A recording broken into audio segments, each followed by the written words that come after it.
I was thinking about that one. Taking a random guess. They're actually reversed. Good evening and welcome to the December 2nd, 2013 Plan Commission meeting. Call it to order. May we have a roll call, please, Secretary? Commissioner Brown? Present. Commissioner Cooper? Here. Commissioner Gordon? Here. Commissioner Campbell? Here. Commissioner Niblin? Here. Commissioner Vaterlas? Here. Chair Evans? Present.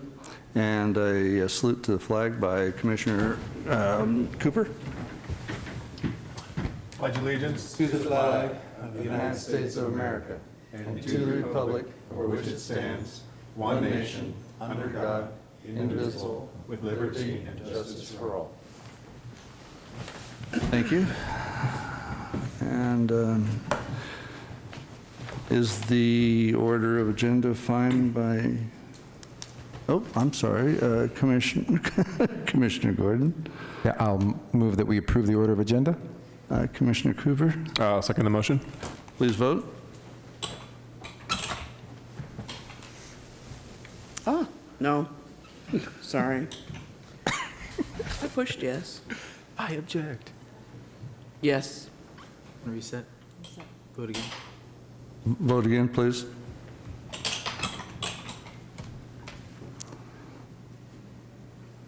Buddy. There we go. And that passes 7-0. Also, Commissioner Gordon, I'll move that we approve the minutes from the November 4th, 2013 Planning Commissioner Commission Brown? meeting. I second the motion. please vote.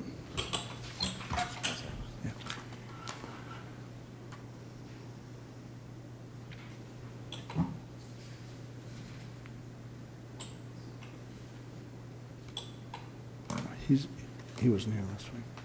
Oh, that's right. And that passes 6-0. Yeah. Oh, Rich abstained. Yeah, we had, Rich abstained. thank you.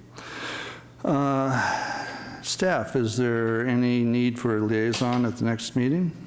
There are no Planning Commission related items on the next City Council agenda, so I would think not. Thank you. Okay, there are no consent items, so we'll go straight to public hearing. First one is a use permit number UP 031-13 and variance PV-510-13 filed by applicant Chris Coons to install 9 AT&T cellular antennas on a new 38-foot tall tree pole at a North Coast County Water District property at 1186 Fassler, APN 022-330-70, recommended CEQA status exempt. Do we have a staff report, please? Yes, thank you, Chair Evans. Good evening, Commissioners. For your consideration at this time is request for approval of a use permit and a variance to construct a cellular facility at a developed property at the end of a dirt road at the end of Fassler Avenue. The facility would consist of a support structure of 38 feet in height that would exceed the city's height limit by 3 feet. The structure would be designed to look like a tree, and the excess height is needed to accommodate the tree-like components of the structure, while the antennas themselves would meet the city's 35-foot height limit. Also proposed is ground-mounted equipment that would support the antennas. The property is currently developed with a water tank and an existing cellular facility with a support structure that's 40 feet in height or a little under, so this facility is in keeping with the development of that lot. It appears that all of the findings can be made to grant the variance and the use permit, and staff is recommending approval of the project. Thank you, staff. Are there any questions for staff from commissioners? Commissioner Cooper. I have a couple questions for you. Were alternate sites looked at prior to selecting this one on Fassler?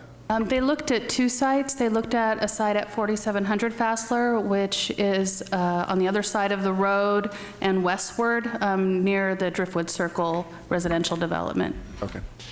I have a couple other questions for you. There is a propane tank and a generator that are included in the building. Is that something that's going to be tested every so often? How are they going to go ahead and service that generator? You would probably want to direct that question toward the applicant when he's has his turn to speak. Okay. I think he could answer that better. Any other questions for staff? Seeing none, I have one. On page 4 of your report, at the very last line, just to shorten it, it says, "and could be permitted without need of a variance." Can you elaborate on that a little bit? If the support structure were not made to look like a tree, then it would be at 35 feet. So the top of the antennas is at 35 feet, and the extra 3 feet is for the screening of the facility for the tree-like components. The fake foliage. Yeah, so they would still need a use permit, but not a variance. Thank you. Any other questions? All right, seeing none. Oh, I'm sorry, Commissioner Cooper. Yeah, I have one more question. It's in regards to the photos that were attached here. I noticed that quite a few trees were recently either chopped down or removed prior to this application. I'm referring to the last photo in the section. And my question is that the photos that I see as far as the renderings are concerned in the first page, are they taken after or before those trees were removed? Well, the trees, I believe, and the applicant might know more than I do, but my understanding is that the trees were gone at the time of submittal, so the trees had been cut, but I would ask the applicant that. Thank you. Not, okay, Commissioner Niblin? Thank you. Just a real quick question. I was looking at the standards for granting a variance as they're described on page 3 of 7, and the one I wanted to ask about was under 6A, and this speaks to depriving the property absent a variance of privileges enjoyed by other property in the vicinity and under similar, or I'm sorry, identical zoning classifications. And on page 5 of 7, you have a discussion of this, and you make reference to other facilities within the city. Is the city kind of the relevant, I guess, geographical area when we're talking about the variance or vicinity within the ordinance code? I think it's, the verbiage says identical zoning, and so the other facility on this particular site would meet that. But in general, we've done variances for wireless because they're allowed in any zoning district. It's sort of not like other things, and so we have used the comparison of other sites. Okay, so historically we've looked citywide. Yeah. Okay, thank you. Seeing no other questions from the commissioners, is the applicant here? You have 10 minutes to present your... Well, thank you for hearing this.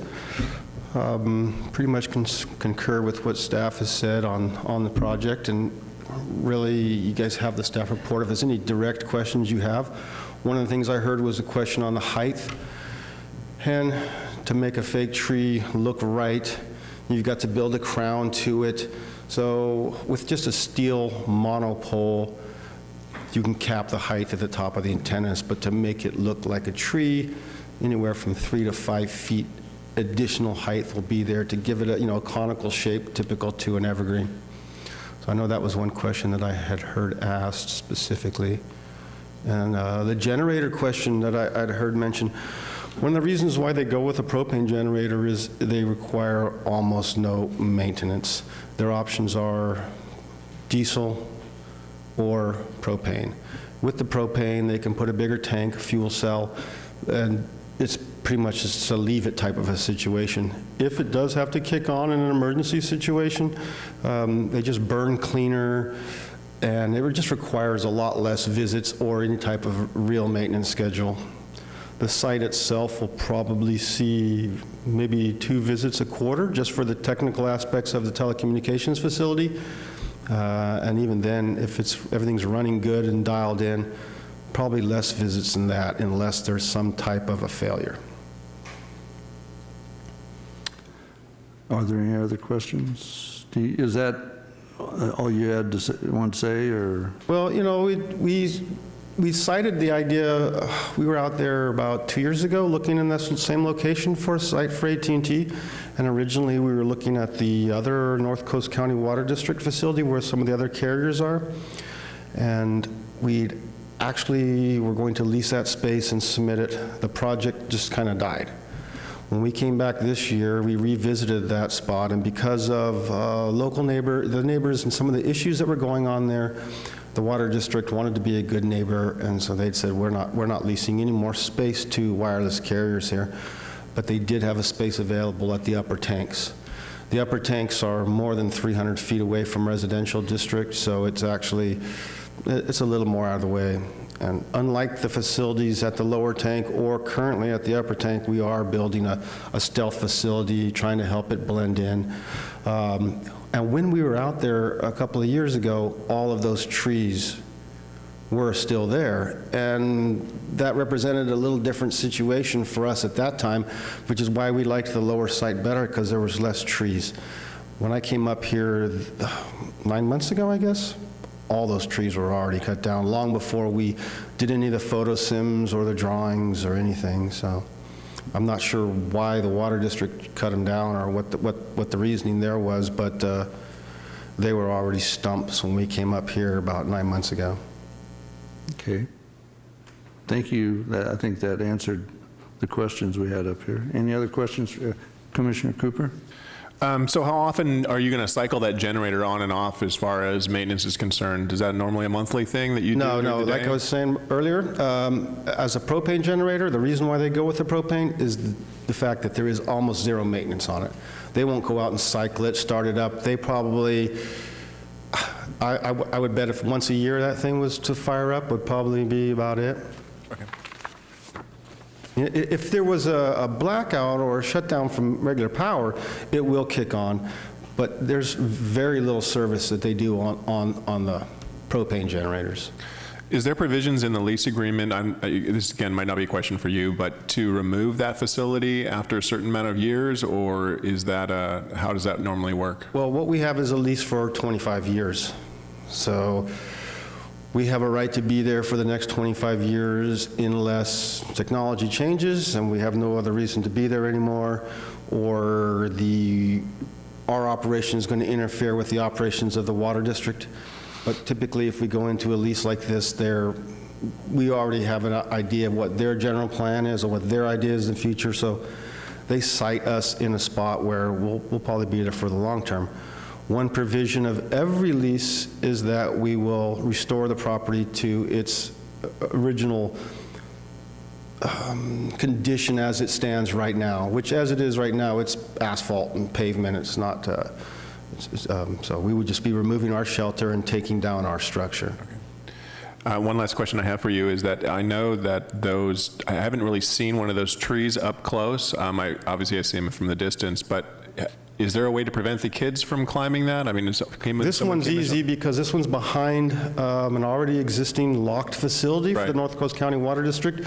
So I can't remember exactly if they had any kind of concertina above, but they do have cyclone fence around the entire facility, and it is a secure, as much as that can be, a secure facility. So there is no public access to the location. Yeah, I saw that. I just was curious if there was anything, if the kids did get into that facility, if they would be prevented from climbing that It's pole. probably harder to climb than a real tree Okay. because the first branches are a little higher up. But I don't know how slick the pole was. If you're going to grease it down or something so they couldn't climb it. I don't know. I could see myself trying that 25 years ago, but I don't think now, Commissioner Evelyn? Thank you.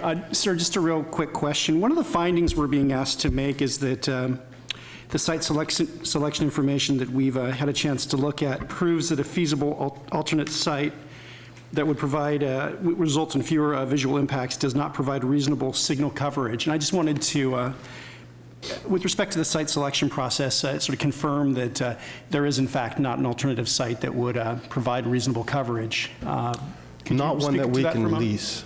Not one that you can lease? Yeah, we have to be able to lease the property, and so that would, in this location, our coverage area, I mean, given Pacifica's topography, you can go from one side of the street to the other, and that changes. And as you know, like Fassler is kind of a ridge, a little bit of a ridge. Yes. So you have one side or the other, and the area that we're trying to cover along Fassler and those neighborhoods along Fassler, there was really only 2 leasable spots that would either, unless the city would want to enter into a lease of some sort in a public right-of-way, that gave us kind of a limited choices. And since the lower water tanks were no longer available, that left us the site up on top of the hill. And due to its location away from the residential neighborhoods, it's probably sited in the least obtrusive area. I mean, we would have liked to go on in the lower area, but it wasn't available, is that the? it wasn't available. And this spot, it provided the coverage that AT&T needed, and really, from the public right-of-way, the Sims, it's pretty out of sight. Okay, thank you. Thank you. I see no other lights, so thank you very much. Thank you. I have a question back to staff, if I can.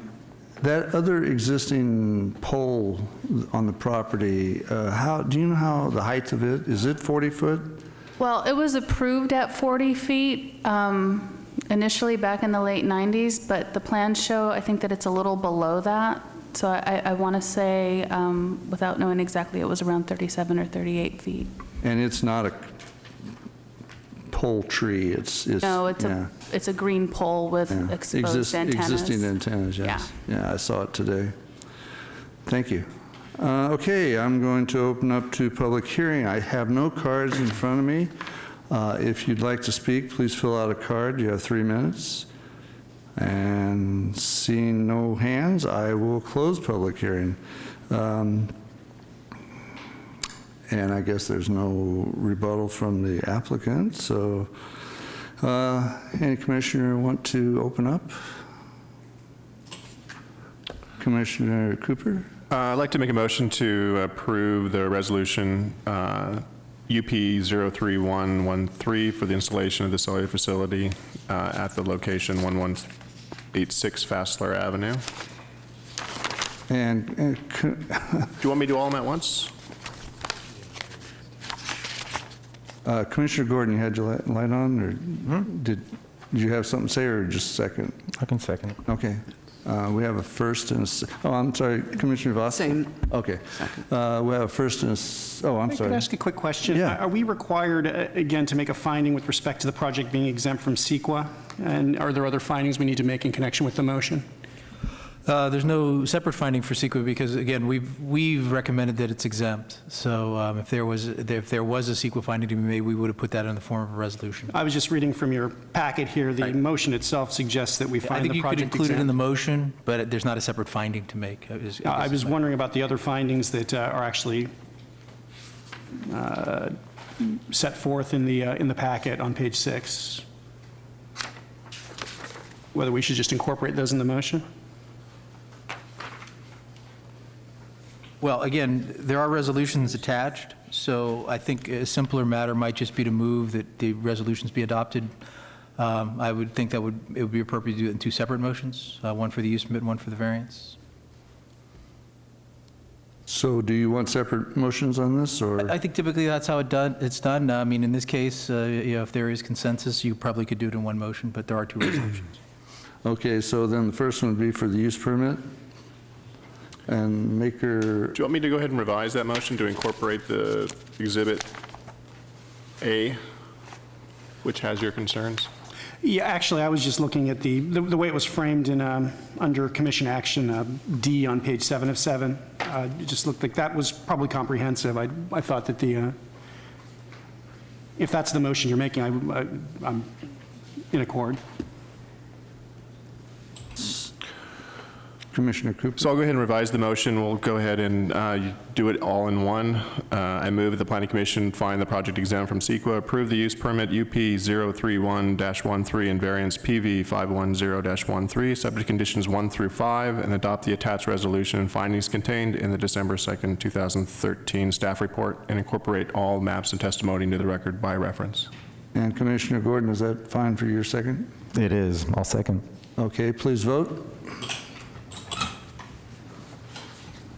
And that passes 7-0. Congratulations. All right, we shall move on to our second item. Site development permit, PSD-785-13, coastal development permit, CDP-339-13, use permit, UP-029-13, and subdivision SUB-222-13, filed by applicant and owner, and I'm sorry, I cannot say your name. Siavash. Oh, thank you. Siavash Moazami. Appreciate that. Pacific Coast Builders to construct 2 3-story condominium units, 4 units total, on 2 separate vacant lots at 10 and 16 and at 20 and 26 Santa Rosa Avenue, number APN 016-182-020 and 030. Recommended CEQA status exempt. May we have a staff report, please? Good evening, Commissioners. Before you tonight is a project consisting of 2 condominium duplexes on 2 vacant lots at 10 and 16 and 20 and 26 Santa Rosa Avenue near the intersection with Beach Boulevard. I want to point out, because I had a couple questions tonight, these 2 lots fronting onto Santa Rosa, there's another vacant lot between these 2 lots and Beach Boulevard. Each unit is 2,900 square feet, including 2 garage spaces. Although a rendering was included in the plans, actually, I just handed out a rendering that they provided that actually shows the existing dwelling to the east of the subject site. Applicant submitted 2 options for the garage doors, and staff is recommending that the alternate garage and entry option be incorporated into the design since this entry is the widest, which would provide easier access to the vehicles. In addition, the enclosed storage space proposed on the front balconies has been removed and will be placed in the flex space within the units. Staff recommends approval of the project because the project is in scale and compatible with the neighborhood. Staff's opinion, the design of the project is appropriate for the beach neighborhood, and different colors and siding materials will be used to differentiate between the 2 duplexes. Each unit within the duplex will be offset by 2 feet, which adds visual interest. Finally, the project does satisfy all the development standards required for 2 condominium duplexes on the subject site. That concludes my presentation. Thank you, staff. Commissioner Vosselas, you have your light on. I didn't know if that was passed. Before we started, I wanted to indicate for the record that I did meet with the applicant prior to this meeting. Thank you. Okay, does any of the commissioners have questions for staff? Commissioner Cooper? Yeah, I had a question for you. When we looked at the Holiday Inn expansion down here, I know that they had taken away a parking space, a bunch of parking spaces down there, and there was a fee associated with taking away those parking spaces. When I was reading your report, it seems like we're taking away a parking space due to a driveway. Are fees applicable in this case? No, the parking in lieu fee that you're referring to is only within the specific plan area, formerly redevelopment area, but now it is the specific plan area. So that is only, that parking in lieu fee only applies to that particular area of town within the specific plan. The parking spaces that you're referring to, I believe, are the street spaces, if I understand you correctly. And there is no. Yeah, so there's no provision anywhere, so if you were to. Okay. No, unfortunately. I see no. Oh, Commissioner Gordon? Oh, just following up on Commissioner Cooper's question. If there, in what way is parking being not accommodated for in the plans so that parking needs to happen in the street. I didn't follow that. Yeah, I think the comment was about the fact that these lots are currently undeveloped, and by virtue of developing them, you are, because of a driveway being put in place, eliminating some parking on public right-of-way. Yeah. Like, I believe that was the comment. That's correct. Yes. Oh, okay. Which is natural, and on any undeveloped site, you know, there has to be access to and from the property, obviously, so. And there's no provision in the code that says you have to, you know, compensate for the fact that you're losing Right. the width of the Right. parking space. Okay. Commissioner Brown? Thank you, Chair. The storage area that is part of the architectural feature on each balcony, the sort of the eastern vertical of each balcony, and it's that cuts into the overhang allowance, and so to bypass that, my understanding is we're going to have the wall that has a door to the balcony, which would make it just a storage space accessible to the balcony only. Now it's going to be open, right? That's correct. So it will eliminate that enclosed storage space. The walls will still be there as architectural features, as part of the design, but it won't be walled off that space. It won't be enclosed space. Right. Now, but it still is a structure that overhangs, and is there anything down the road that prevents the condominium owner from just throwing up, putting a door in there? Or, because I noticed that those units don't have, or at least I don't think they have, a separate closet in the master bedroom, which is where that balcony is. Because there's a requirement, the fact that it's a condominium, condominium development, they have to have enclosed space. So originally the applicant was proposing to put it in the balcony. Yeah. But now because there's, if you notice in the plans, there's flex area. Right. So that is the area that they were going to use to designate as that enclosed space, to shift it from the balconies into some portion of that flex space. And I would follow up on that during the plan check process to make sure they meet the requirements. Okay. Thank you. Commissioner Cooper? I have a question in regards to the paving and the repaving on the outside of the street. Does that go from side to side as far as the 2-inch grinding and then all the way across? And in the meantime, are they repairing any of the other sidewalk that's out there? Yeah, the way I understand it, again, I think there probably is a public works condition in here that talks about repaving the street frontage. Typically, it's the half width of the street all the way along the street frontage.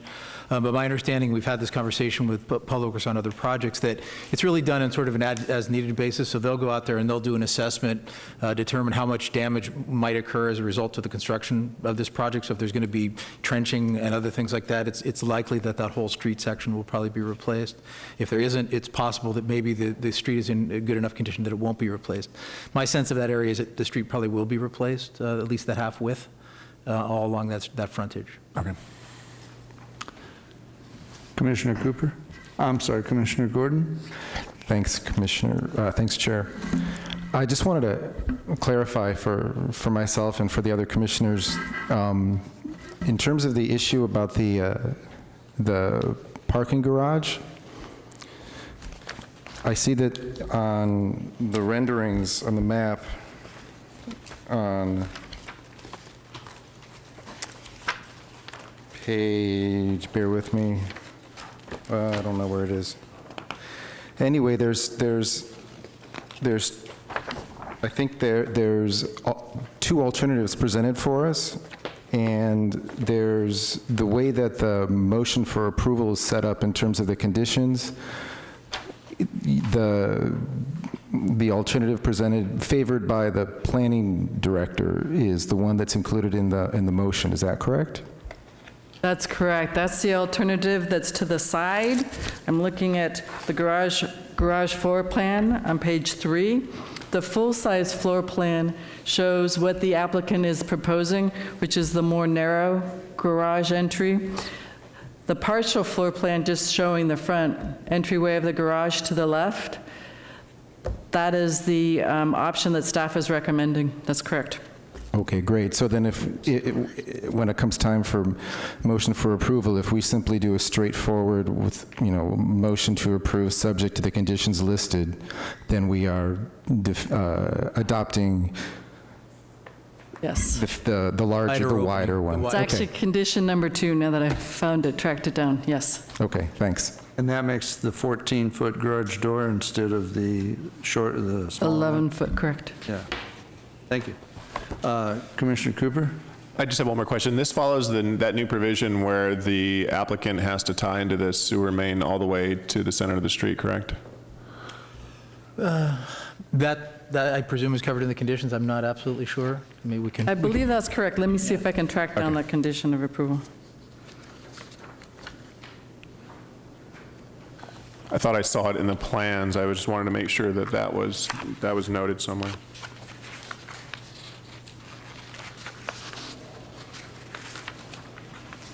Here we go.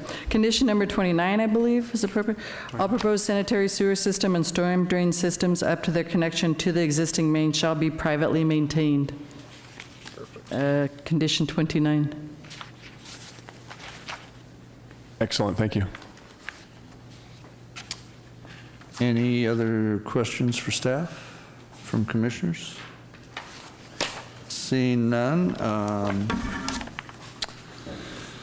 I'll open it up to public hearing. I'm sorry, the applicant, is the applicant here? Oh, hi. You have 10 minutes to present your... Good evening, Commissioner, staff. My name is Siavash Mozami. I go by Sia. Just going to introduce myself as one of the property owners. I've got my other property owner, Jeffrey Randolph, is a partner of mine here, and Ralph Strauss with Strauss Design Group out of Brentwood is going to be representing us and talking about the architecture and any design related questions, but he'll kind of give you the backdrop there. I just wanted to say we look forward to building a nice project in town.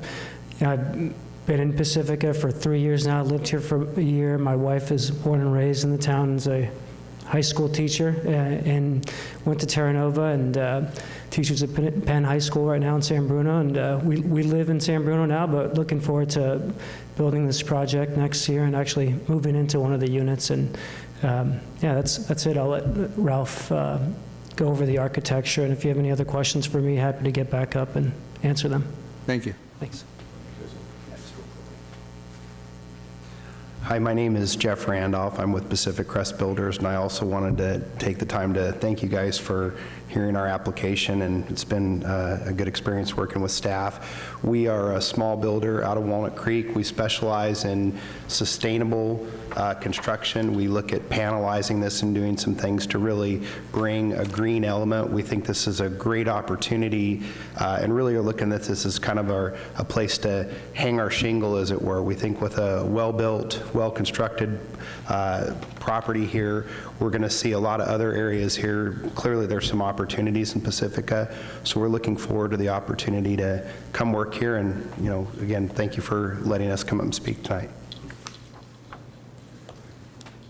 My name is Ralph Strauss, SDG Architects in Brentwood, and we designed the project for Sia and Jeff.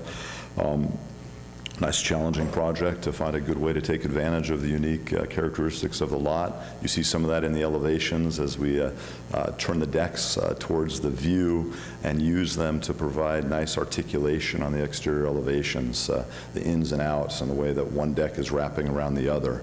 And we added to that a nice mixture of materials and colors to create a very interesting street scene. So we're very happy with the way that turned out. We think that one very important part of that is having the front door of the homes facing out to the street. Just in general, we always like people to know where the front door is. We like to have eyes, on the street, and we think that it helps with the exterior elevation. So an interesting aspect of this has to do with the ordinance in Pacifica related to not having tandem garages. And in this case, we definitely do not have tandem garages. In fact, we're providing an abundance of garage space. This works in with Commissioner Gordon's question about the storage, and that the storage that we were providing up on those decks was additional storage. The standard garage size, you heard some discussion of this flex space down on the ground floor. The standard garage is 669 square feet. That is the size, slightly larger than a typical 3-car garage, even though we're showing 2 cars there. The amount of storage related to coastal living. I have a house in Santa Cruz. I know you accumulate a lot of things, and we wanted to provide additional storage space in the home as well. So even if the buyer doesn't want to use that flex space on the ground floor for living space, they will still have 669 square feet of garage. If they put the workshop in there and they don't take the living space down, then they'll have a garage that is 900 square feet. That's literally a 4-car garage. So it's not about the amount of storage space or even the side-by-side parking. It's a discussion about the width of the garage door and getting into that easily. Because the last thing we would want to do is design something that would be difficult for the homeowner to get their cars into the garage. So we had our civil engineer check the turning radii on the proposed elevation that we have here on this perspective in front of you to make sure that people in a typical car, could get into the garage. If they have 2 Suburbans or something, then that's a whole different question. But standard cars, we're very comfortable that traveling through an 11-foot wide garage door, they'll be able to maneuver into both side-by-side spaces with the added advantage that they have a bunch of extra storage space in there as well. So just speaking as an architect, I much prefer having the front door. We did the garage doors in a glass that is not clear, but opaque glass. We're doing the same thing, putting a glass front door on there because we want to see the light shining out towards the street. I think there are enough examples nearby of homes where all you see on the front is garage door, and we're looking for a good creative way to get around that. Now, we provided the alternative because the decision is yours, but we would strongly request eliminating condition number 2 and allowing the plans to be built as shown in the elevations. We think it'll be a better design solution. With that, I'm available for any questions. Thank you very much. Thank you. Are there any questions for the applicant? Commissioner Cooper? I love asking questions, so I'm going to ask a couple of questions for you. On your alternative design for the entryway, your number 2, the front door is not included in the front facade anymore, but rather included kind of in an internal alcove.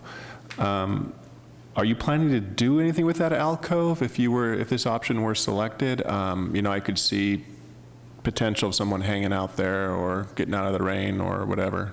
Yeah, we will of course light it, and there'll be people in the door from I'm assuming you're asking related to security aspects of, right, of it being hidden. The challenge of the alcove was very interesting because on a home that is this wide, we have to have some lateral, some structural strength out there on the front for our earthquake design.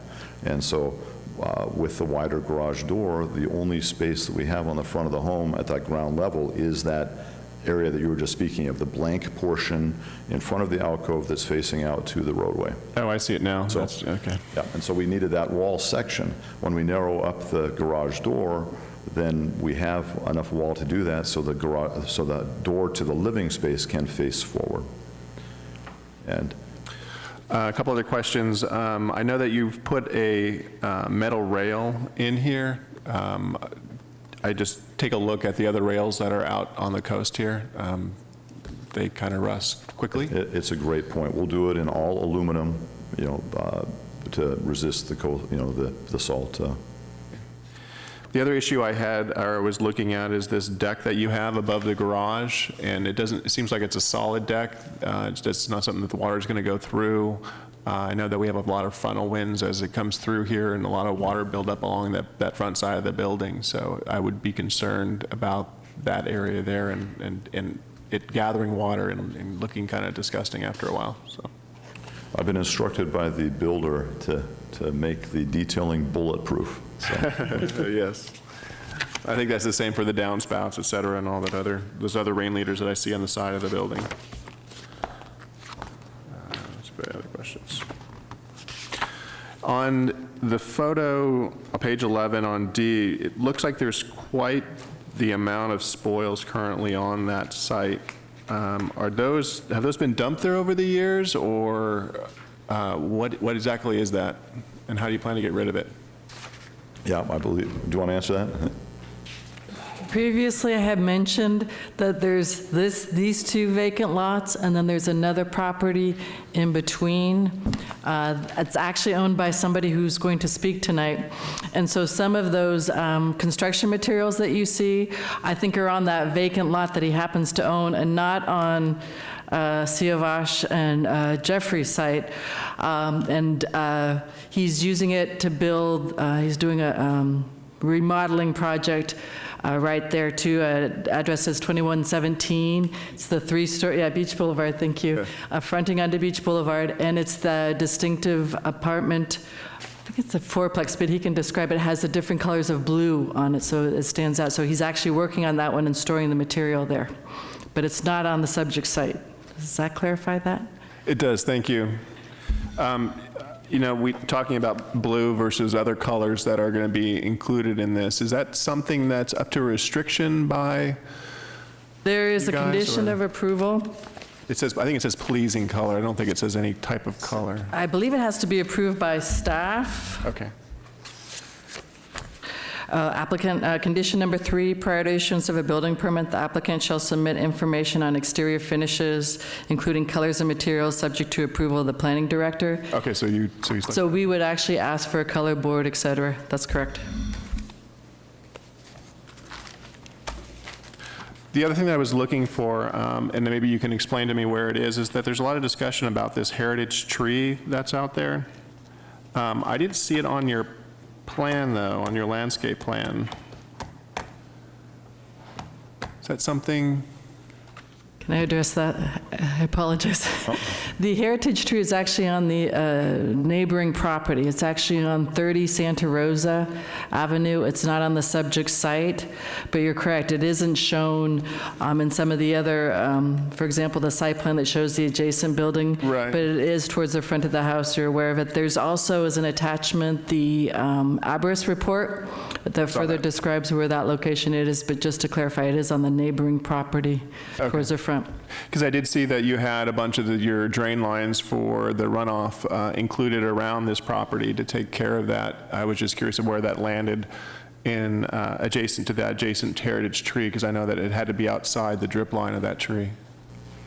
And we'll work with the arborist to make sure that everything that is done underneath that drip line is done correctly to preserve the tree. Great, thank you. That's all I had. Thank you, Chair. Thank you. I'm not sure which, I'll go with ladies first. Commissioner Vadalas? My question was about the front door also, and you did answer that because of the structure.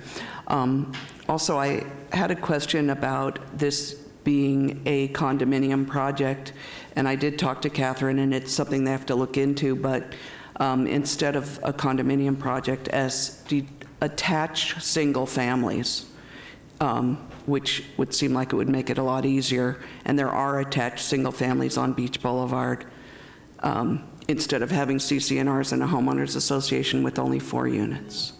So and that was just a question they'll have to look into. Commissioner Brown? Thank you, Chair. I just wanted to be clear in the garage entry and entry alternative on page 3, the one that's proposed by staff, we don't have an elevation drawing, so there would be no front door visible in the one proposed by staff. Is that correct? That is correct. It would be on the side of the home. Okay, thank you. And then the second one is the restriction on the storage area that's on the decks, and the requirement that those not be closed off and that those be open. Does that change your mind in any way on how you would design or use those spaces? No, I don't think so. It's going to become a larger deck space, which some people will find nicer. So I'm not concerned about the amount of storage at all, because as I mentioned before, the size of the garage is exceptionally large, particularly for this type of unit. So there's plenty of storage space. Great. Okay, thank you. I have a question. Can you explain just a little bit on the flow well details for the underground storage tanks on those? I'm looking on your plan, the NDS flow well. I apologize, that gets out of my area of expertise as an architect. However, it is a facility to collect the surface water and dissipate it back into the ground as for the current drainage requirements, as opposed to sending it off into the storm drain system. Correct. Yeah, I was just wanted to bring to the point that you do have these in the plans for all the units then, so. Yeah, it's typically a perforated type of well that disperses the water. Thank you. Yeah, we have a lot of water. Yep. Any other questions for seeing? One more. Oh, Commissioner Cooper? I just have a question for staff. We talk about this opening and the restrictions. There's quite a few restrictions on approving this. Does that prevent us from approving this and then potentially not doing one of the provisions, or are we approving this all in? No, the commission has the prerogative on the garage door opening issue. This code is silent on this. There's nothing in the code that we can point to say that either you can or you cannot do it this way. It's not something we're familiar with, haven't seen it in real life. We had some concerns that it may or may not be practical. On the other flip side of it, aesthetically, we appreciate the effort. We think de-emphasizing the garage from the street is a good thing. But we did have concerns about the practicality of the arrangement. So we erred on the side of practicality in this particular case, but that doesn't mean that you have to agree with that. Is that something that if we were to propose a resolution, we leave that particular item up for discussion? How would we go about doing that, and how do we go about as far as a commission? Well, if you were so inclined to go with the narrower opening, I think it might be a simple matter of just eliminating the second condition. Okay.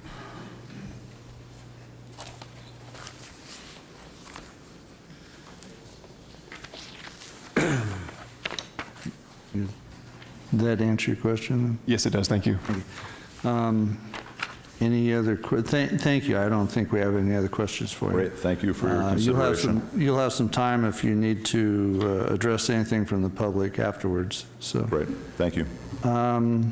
Seeing no other, I'm going to open it up, public hearing. I only have one card. If more people would like to speak, please fill out a card and bring it up. I have for Brian O'Flynn.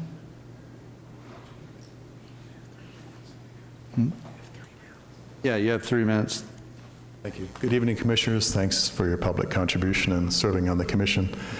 I'm Brian O'Flynn, and I own the property to immediate west and also 2117 Beach Boulevard, which I'm currently renovating.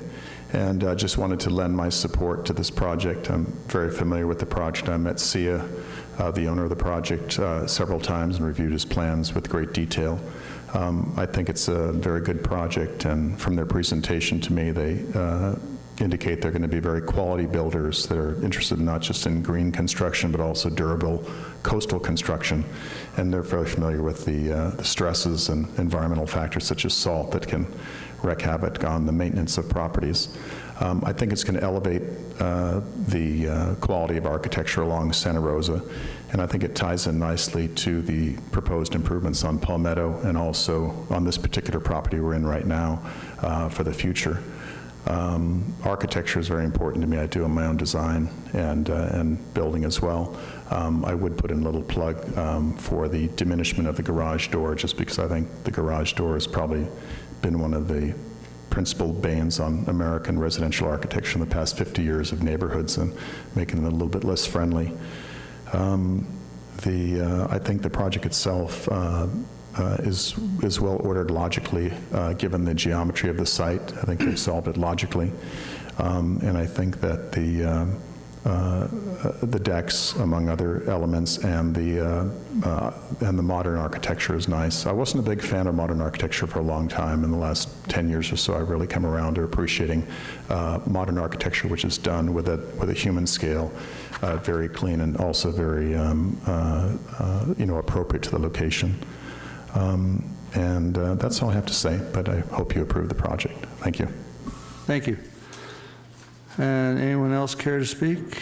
Seeing no hands, I will close public hearing. And is the applicant, do you want to address anything more, or you have 3 minutes to address anything that's brought up? Yeah, I just wanted to address Councilman Cooper's and kind of dovetail on what Brian said.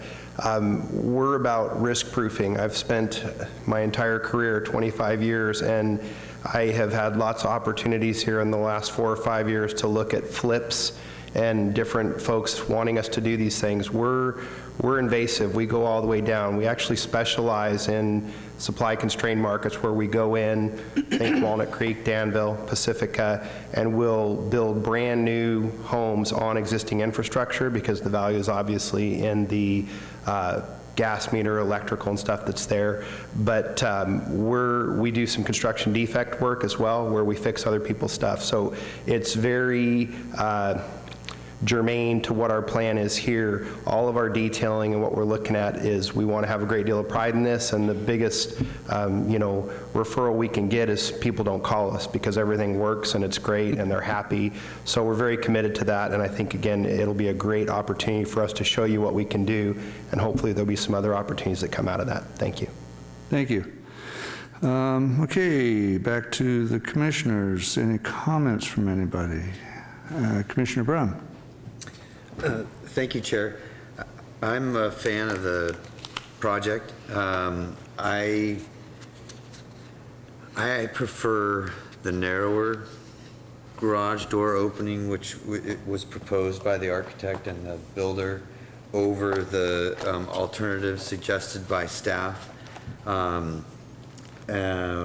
because I really like front doors and small garage doors when it can be done. So what I'd like to do is, if there's some consensus around that, is in the motion to approve, exclude condition 2. Okay, thank you. Commissioner Campbell, you haven't said anything tonight. Yeah, I also support the diminishment or de-emphasization of the garage door, and so I think removal of condition approval number 2 to accomplish that. So otherwise, I'm in support of the project. It looks like a really nice looking project, and I do appreciate the color plans and the way that it was laid out, and also showing the scale of the project relative to the neighboring properties. That's great to see. Thanks. Commissioner Niblin. Yeah, I guess I want to echo what my 2 fellow commissioners have said so far. I did want to let staff know I very much appreciated the conciseness and the clarity of the report. It was very easy to follow, and I'm ordinarily very persuaded by sort of the views of staff with respect to what's practical, but to an extent I think the market will determine the practicality here, and I tend to agree with what my fellow commissioners so far have said. Thank you. Commissioner Vadalas? I also agree about the garage. The aesthetics of the front door on the front is much nicer. In so many houses, you can't even find the front door. I really appreciate what it looks like. I also appreciate that it would be easier with the larger door, but I agree with the deletion of item 2. Thank you. Commissioner Cooper? Oh, I'm sorry, Gordon? Thank you, Chair Evans. Well, I'm going to offer you guys an alternative viewpoint. Let's see, my brother, and I don't know how many of you guys have actually tried to enter and exit a garage door of this configuration from the, if you're looking at page 3, you can see that there's a VW bug in the far space. So I have a brother-in-law who lives in the marina, and he has the same configuration, and we visit periodically to him. I don't know if you guys have ever tried to utilize one of these configurations with a car that's larger than a bug, and it was harrowing for me. My wife had to get out of the car, and she had to flag me in and flag me out.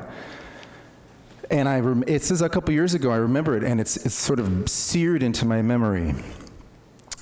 I totally get and appreciate the aesthetic issue, and actually, I think Director White kind of nailed it. It's really form versus function, and the intentions around putting a front door there is totally get that. The idea of having a narrower garage space, it looks better. I absolutely agree from a form standpoint. You guys are completely on it. However, I just wouldn't want anybody else to go through what I had to go through. It was really bad, and we drive. I think I was driving. What was I driving? Volkswagen. It was a Saab. It was a Saab sedan 9.5. So it's not like a huge car. But anyway, the problem isn't in the space where there's the bigger car. It's the smaller. It's the farce space, and you've really got to be a very good navigator. Anyway, so and at the same time, we're such a car-centric society, and we don't want to really approve that. And if you think about where trends are heading, we're hopefully, ideally, trending towards smaller cars. So this would make sense. A smaller opening, but part of my concern is that our discussion here on this, I'm not hearing anybody talk about the other side of the debate, and I just want you guys to appreciate that it's a royal pain in the tuchus to back out of one of these things with a car that's bigger than a bug. Anyway, so I disagree. I think that staff is probably spot on in their recommendation for the wider opening for practicality reasons. And there's, again, you guys are absolutely right. It's a nicer look. Obviously, it's a nicer look to have a door there. But anyway, so that's my 2 cents. I'm interested in everybody else's views. And otherwise, I totally support the project. It looks great. I'm all for it. Thank you. I guess my turn. I have a question for staff. Now, I know back, it said January 4th, 2010, we approved a similar complex in the same location. You don't have to pull it out. I'm just wanting to get some references. We approved it. It was very similar, as I remember, in design, but with the full width. Yeah. Yeah, somewhat. And I think at the time we had thought issues about the garage because it seemed too big. And so now we're talking about it. Let me back up 1 second. I like the idea of the smaller garage door. I understand what my co-commissioner is saying, though, but if you look at the plan, you're only getting rid of, I'm going to guess, 1.5 feet there of extension past for the foyer, something like that maybe, because you still have the staircase. You can't get rid of the staircase, so it's whatever width it is. I don't see it on the plans here, but you're still going to have that behind you when you go to back up. And 1'11". So I honestly, I understand the plight, but I think after you've lived there a while, unless you're a really bad morning, backing out, it will remind you. But I like the looks of the smaller door much, much better with the front door facing. I've always had a contention. My door faces the side. And if it wasn't for a long walkway up to it, you wouldn't even know it was there. So all you see is a double car garage door in front. And I like my house, but that's one portion that I don't really care for. So aesthetically, I really like the way you have it now in the drawings. I love the sectioned look, the tiered look. I think it gives everybody a chance for a view, and down there you have a great chance for view. You're only gaining the modification for the wider door is 14 feet wide, and the existing proposed one is 11 feet, so you're only gaining 3 feet anyway.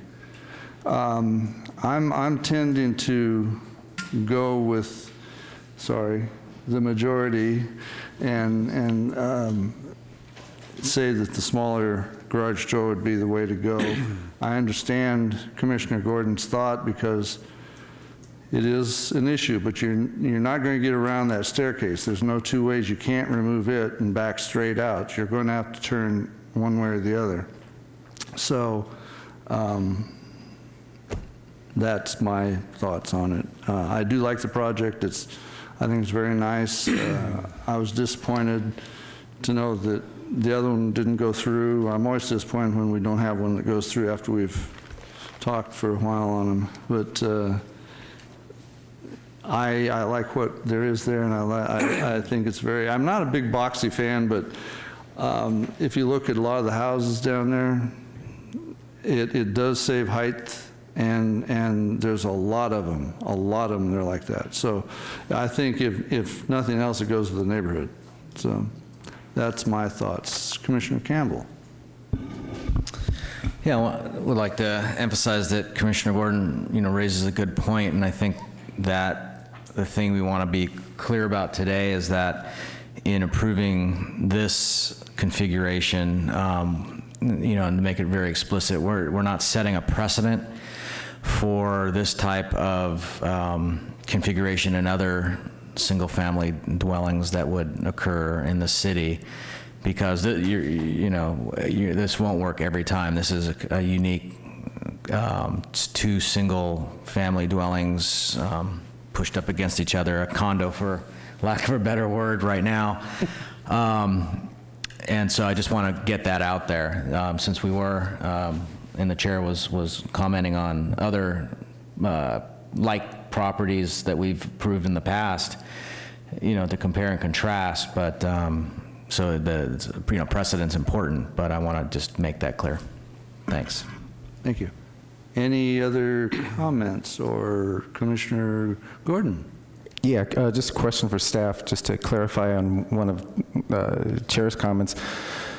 The difference in the opening between the applicant's proposal and your proposal, what's the difference in terms of the foot and the width in terms of feet for each garage door? 3 feet. 3 feet, because I heard...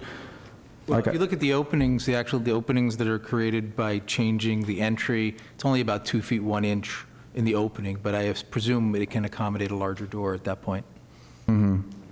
So then the net difference is 3 feet per garage door?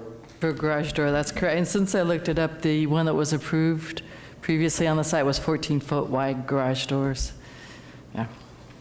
Okay, thanks. Commissioner Brown. I'd like to make a motion. Is there a second? I have no idea what the motion is. It's true, the motion.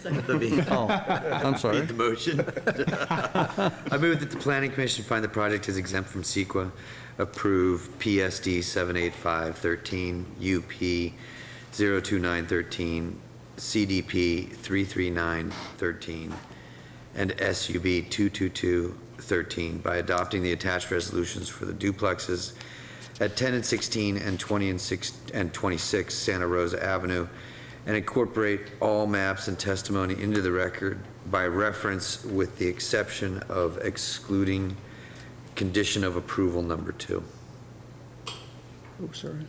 Commissioner Vadalas? Second. Okay. Commissioner Niblin? Nothing, I'm sorry. Okay. We have a first and second. Sorry, I jumped the gun there. Please vote. And we have a 6-1. Sorry. Thank you, and congratulations on your approval. For both this item and the previous item, anyone aggrieved by the action of the Plan Commission has 10 calendar days to appeal the decision in writing to the City Council. And that's for this item and the previous item.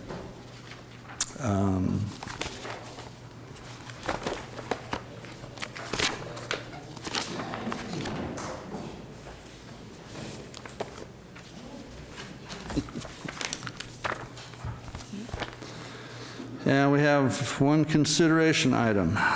It's an extension of permits to convert 170 existing apartment units into condominium units at 435 Gateway Drive, number APN 009-540-110 and 120, 130, 140, 150, 160, and 170. Staff report, or? I just want to mention, this has come back several times since the original approval, I believe back in 2008, that it looks like we're getting very close at this point. There's been issues, various issues along the way. One of the last things we're resolving right now is having to do with the affordable housing. So I just wanted to mention that it looks like within the next year we'll be able to resolve those issues and hopefully move forward into condominiums. Thank you. Any questions from the commissioners? Seeing none, what's the pleasure of the commission? Commissioner Neblin? I'll move that the Planning Commission extend CC 0508, PE 14808, SUB 21608, and UP 98708 to December 31st, 2014. Commissioner Cooper? I'll second the motion. Please vote. And that passes 7-0. Thank you. So no other agenda consideration items. So Commissioner Communications, Commissioner Barton. Okay. I was seconding. Any Commissioner Communications? Seeing none. Staff Communications. As indicated earlier, even though there is no official Planning Commission business on the next council agenda, that is the actual reorganization meeting for the city. And I think we had forwarded on an invitation to you to attend that meeting. It's sort of a ceremonial thing. Some of you have already you've probably observed this before, but I would urge you, if you have the time, to stop by and witness the reorganization. Can you remind us of the date and time of that? It's the 9th, and I think it's the regular meeting time. I mean, there actually is a meeting, a regular public meeting. It's just a very light agenda, and the purpose, of course, is to do the ceremonial business. Good deal. Thank you. And thank you. Oral communications, I see nobody for oral communications, so I'll close that. And what's the pleasure of Commissioner Cooper? I move to adjourn this meeting. Do I have a second? Commissioner Vadalas? Second. Please vote. And that passes 7-0. Thank you very much, and good night, everyone. Every time I